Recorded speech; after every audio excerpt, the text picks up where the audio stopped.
Telangana DGP ఎంపిక ప్రక్రియలో కీలక పరిణామం చోటు చేసుకుంది. రాష్ట్రానికి పూర్తికాలపు డీజీపీ ఎంపిక ప్రక్రియ చివరి దశకు చేరుకుంది. తెలంగాణకు ఇప్పటివరకు పూర్తికాలపు డీజీపీ లేరు. ప్రస్తుతం శివధర్ రెడ్డి ఇన్ఛార్జ్ డీజీపీగానే కొనసాగుతున్నారు.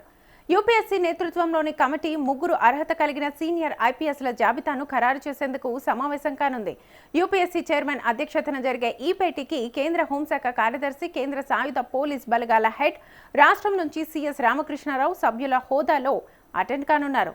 తెలంగాణకు పూర్తికాలపు డీజీపీ లేకపోవడంతో డీజీపీ ఎంపికకు తుది జాబితాను యూపీఎస్సీకి పంపించాలని సుప్రీంకోర్టు గత నెల 5న రాష్ట్ర ప్రభుత్వాన్ని ఆదేశించింది.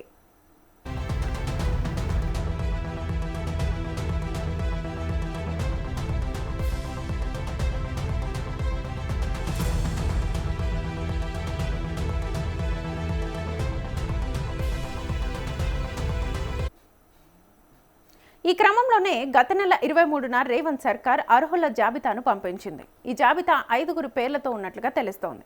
ప్రస్తుత డీజీపీ శివధర్ రెడ్డితో పాటు 1999 బ్యాచ్కు చెందిన సివి ఆనంద్, 1994 బ్యాచ్కు చెందిన వినాయక్ ప్రభాకర్ ఆప్తే, శిఖా గోయల్, సౌమ్య మిశ్రా తెలంగాణ క్యాడర్లో డీజీపీ హోదా కలిగిన ఐపీఎస్లుగా ఉన్నారు. వీరి పేర్లను యూపీఎస్సీకి పంపించినట్లుగా సమాచారం. యూపీఎస్సీ కమిటీ భేటీలో వీరిలో ముగ్గురి పేర్లను ఖరారు చేయనున్నట్లుగా సమాచారం. సీనియారిటీ, మెరిట్ ఆధారంగా ఎంపికయ్యే వారి జాబితాను యూపీఎస్సీ రాష్ట్ర ప్రభుత్వానికి పంపించనుండగా వారిలో నుంచి రాష్ట్ర ప్రభుత్వం ఒకరిని డీజీపీగా ఎంపిక చేయనుంది.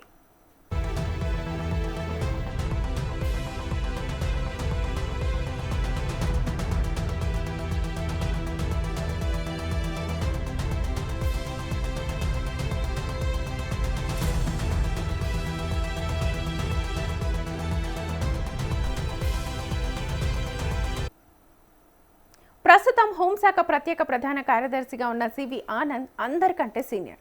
ఆ తర్వాత 1994 బ్యాచ్కు చెందిన ప్రస్తుత in charge DGP Shivdhar Reddy, TG cyber security bureau డైరెక్టర్గా పనిచేస్తున్న శిఖా గోయల్, జైళ్ల శాఖ డీజీగా పనిచేస్తున్న సౌమ్య మిశ్రా, కేంద్ర సర్వీసులో ఇంటెలిజెన్స్ బ్యూరో స్పెషల్ డైరెక్టర్గా పనిచేస్తున్న వినాయక్ ప్రభాకర్ ఆప్టే ఉన్నారు. సీనియర్ ఐపీఎస్ అయిన సివి ఆనంద్ వైపు రేవంత్ ప్రభుత్వం మొగ్గు చూపుతుందా, లేదంటే మహిళకు ఆ పోస్టును ఇస్తారా అనేది చర్చనీయాంశంగా మారింది.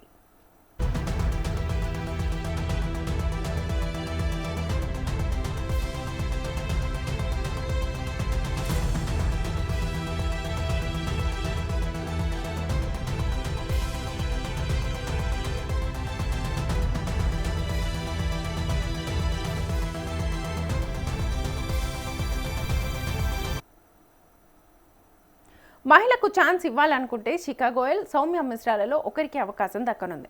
రాష్ట్రానికి మహిళా అధికారి ఎవరూ డీజీపీ కాలేదని, తనకు అవకాశం ఇవ్వాలని శిఖా గోయల్ కోరుతున్నట్లుగా తెలుస్తోంది. పూర్తిస్థాయి డీజీపీగా నియమితులయ్యేవారు కనీసం 2 ఏళ్ల పాటు ఆ పదవిలో కొనసాగనుండడంతో పోలీస్ బాస్ పోస్టుకు ప్రాధాన్యత ఏర్పడింది.